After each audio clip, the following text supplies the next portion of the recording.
नमस्कार दोस्तों, आप सभी का स्वागत है आपके अपने चैनल एक किरण ज्ञान की। जैसा कि दोस्तों हमने जाना भाग 1 व भाग 2 में प्रताप के जन्म से लेकर हल्दी घाटी युद्ध के आरंभ तक। अगर आप इस वीडियो को जानना चाहते हैं तो वह दोनों वीडियो अवश्य देखें।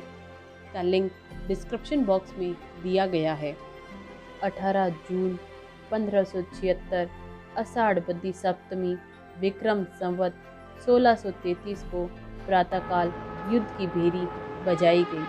पहला वार इतना जोशीला था कि मुगल सैनिक चारों ओर जान बचाकर भाग गए। बदायूंनी जो मुगल दल में था और जिसने इस युद्ध का आंखों देखा हाल लिखा है, स्वयं भाग खड़ा हुआ। मुगलों की आरक्षित फौज के सेनापति मिहत्तर खां ने युद्ध के मैदान में एक अफवाह फैला दी कि बादशाह बकबर स्वयं शाही सेना लेकर आ रहे हैं। अकबर के सहयोग की बात सुनकर मानो मुगल सेना में तो हिम्मत ही बंद गई और अपने पहले मोर्चे में सफल होने से राजपूत बनास नदी के कांटे वाले मैदान में, जिसे हम रक्तलाई के कहते हैं, आ जमे। यहाँ दोनों दल बारी बारी से भिड़े गए। यह युद्ध छापामार पद्धति से लड़ा गया था। दोपहर का समय हो गया। युद्ध की गर्मा गर्मी को जैसे बदायूंनी लिखते हैं, सूर्य ने अपनी तीक्ष्ण किरणों से अधिक उत्तेजित कर दिया, जिससे खोपड़ी का खून उतरने लगा। तभी और से योद्धाओं की हलचल से भीड़ ऐसे मिल गई कि शत्रु सेना के राजपूत और मुगल सेना के राजपूतों को पहचानना कठिन हो गया। इस समय बदायूंनी ने आसफ खां से पूछा कि ऐसी अवस्था में हम अपने और शत्रु के राजपूतों की पहचान कैसे करें। उसने उत्तर दिया कि तुम तो अपना वार करते जाओ, चाहे किसी पक्ष का भी राजपूत मारा जाए, इस्लाम को हर दिशा में लाभ ही होगा। प्रथम आक्रमण के दौरान मुगल केंद्र बिखर गया। मानसिंह द्वारा मुगल लाइन को पुनः ठीक किया गया। जब लगातार तीरों की वर्षा एवं तोपखानों के गोलों की तीनों ओर से बौछार होने लगी तो राणा के खेमे में निराशा छाने लगी। लेकिन राणा ने अपने 2 युद्धरत हाथियों लूणा एवं राम प्रसाद को युद्ध करने का आदेश दिया।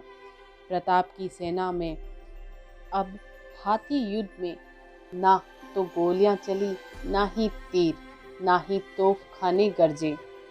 केवल कवचधारी एवं अपनी सूंडों में जहरीले खंजर लिए हुए तथा पूंछों में धारदार तलवार लिए हुए लूणा और राम प्रसाद शत्रु की सेना को चीरते हुए आगे बढ़ रहे थे। मुगलों ने अपने हाथी गजमुक्ता व गजराज को भी मैदान में उतार दिया। इतने में ही लूणा के महावत के सिर पे गोली मार दी गई। राम प्रसाद दाहिने हरावल की ओर से तेजी से आगे बढ़ा। दूसरी ओर मुगल हाथी गजराज गजमुक्ता आगे बढ़े और हाथियों में खूनी संघर्ष शुरू हुआ ही था कि इससे पहले खूनी संघर्ष को पूरा होते राम प्रसाद के महावत को भी गोली मार दी गई। एक मुगल महावत ने राम प्रसाद की पीठ पर सवार होकर उसे नियंत्रण में ले लिया। राणा प्रताप अपने साथियों राम साहा, पुंजा भील, हाकिम सुर आदि के साथ शत्रु दल को चीरते हुए मानसिंह के हाथी के पास पहुंच गए। मानसिंह अपने हाथी मर्दाना, जो कि अकबर का हाथी था, के हौदे पर बैठे थे। प्रताप मानसिंह की ओर बढ़े। राणा के घोड़े यानी चेतक ने मानसिंह के हाथी पर अगले पैर रखे तथा प्रताप ने अपने भाले का वार किया, जो मानसिंह के हाथी पर बैठे महावत के शरीर को पार कर हौदे को पार कर गया। इस वार से मानसिंह बच गए। मानसिंह हौदे में छिप गए थे।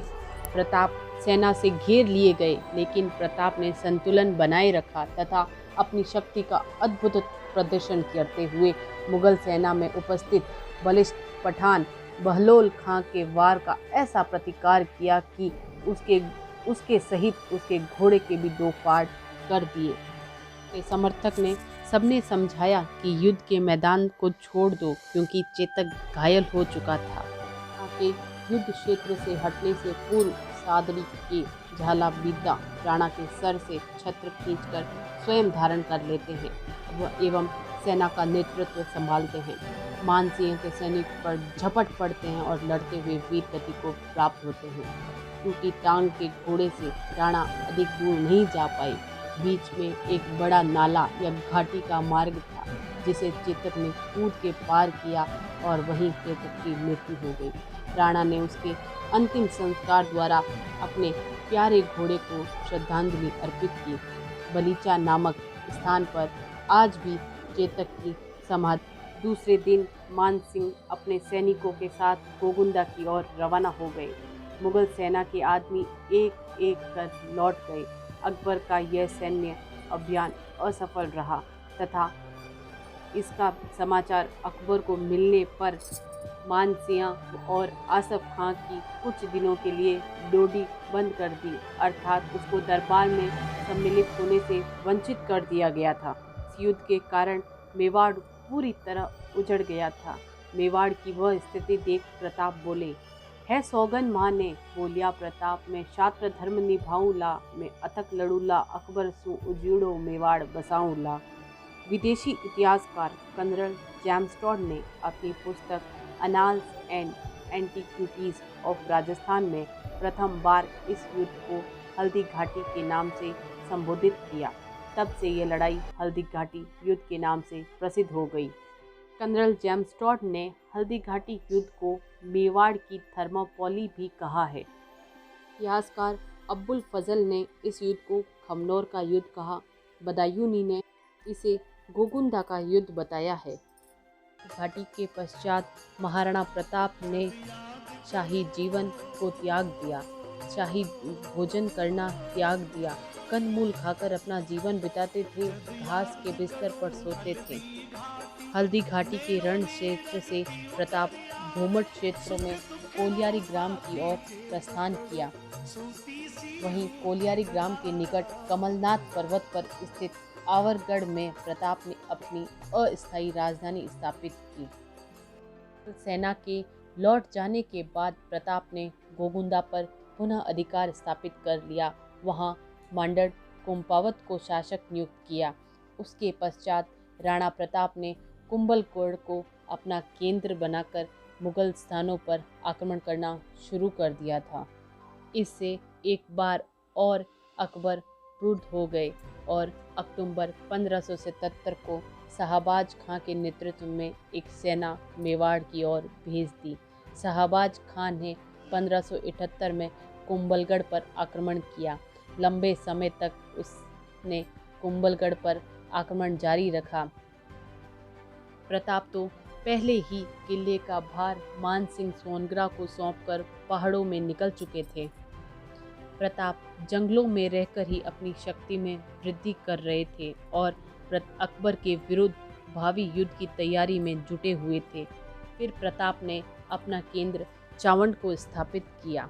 वहीं दूसरी ओर 1580 में अकबर ने अब्दुल रहीम खान खाना को मेवाड़ अभियान पर भेजा हुआ था, लेकिन वह भी सफल नहीं हो सका। जब अमर सिंह ने शेरपुर में मुगल सेवर पर आक्रमण किया, वहां से मुगल सेना पुनः भाग गई। अब्दुल रहीम खान खाना के परिवार की कुछ महिलाएं वहां बच गई। अमर सिंह ने उनको बंदी बनाकर प्रताप के सामने पेश किया। प्रताप को जब इसका ज्ञात हुआ तो प्रताप ने उन्हें तुरंत मुक्त करने को आदेश दिया एवं उदारता से माफ़ी मांगने का आदेश दिया। इससे पता चलता है कि प्रताप की महिलाओं के प्रति भी सोच बहुत बड़ी थी। प्रताप इधर से उधर सुरक्षा की खोज में तथा उनके पास धन के अभाव में घूम रहे थे। उसी समय 1578 में चूलिया ग्राम में राणा को उनके मंत्री भामाशाह मिले। भामाशाह उसके भाई ताराचंद ने 25 लाख रुपए एवं 20,000 आर्शिफा राणा को भेंट किए, जिससे महाराणा प्रताप ने अपने पुनः सेना का गठन किया। सेना का गठन करने के बाद महाराणा प्रताप ने नई युद्ध नीति अपनाई। राणा की नई नीति रक्षात्मक नीति थी। राणा के नई नीति का मुख्य उद्देश्य संपूर्ण पर्वतीय भाग की किलाबंदी करना, शत्रु का राज्य में प्रवेश होने से रोकना, प्रवेश हो जाने पर उसे अधिकाधिक हानि पहुंचाना, जिससे त्रस्त होकर वह स्वयं वापस लौट जाए। अक्टूबर 1582 में दिवेर का युद्ध हुआ, जिसे हम इतिहास में मेवाड़ का मैराथन भी कहते हैं। अमर काव्य के अनुसार 1582 में राणा प्रताप ने मुगलों के विरुद्ध दिवेर कुंभलगढ़ पर जबरदस्त आक्रमण किया। दिवेर के सूबेदार अकबर के काका सरेमा सुल्तान खान थे। जब कुंवर अमर सिंह ने अपना भाला सूबेदार के सर में मारा तो वह सिर को चीरते हुए पैरों तले जमीन में जा धंसा। यह देख बाकी मुगल सेना भी भाग खड़ी हुई। इस युद्ध की सफलता के बाद प्रताप ने पीछे मुड़कर नहीं देखा और मेवाड़ को मुगलों से मुक्त करा दिया।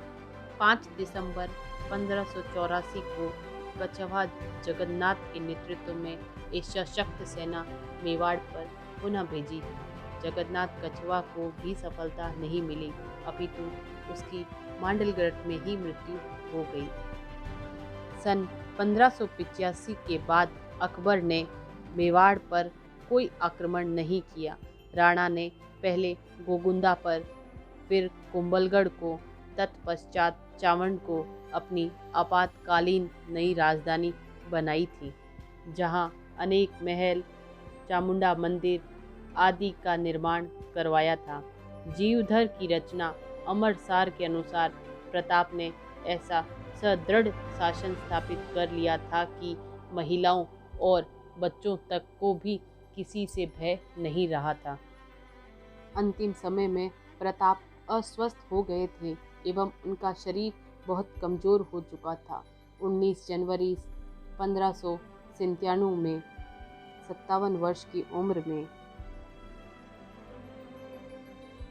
राणा की मृत्यु हो गई। प्रताप की मृत्यु पर मुगल सम्राट अकबर ने भी शोक प्रकट किया था। गहलोत राणो जीत गयो, दशण मुद रसाण डसी, नीलास मुख भरिया नयन, तो मृत सहा प्रताप सी। प्रताप का चावंड के पास पाडोली गांव के निकट बहने वाले नाले के तट पर अग्नि संस्कार हुआ। खेजड़ बांध के किनारे 8 खंभों की छतरी उस महान योद्धा की याद दिलाती है।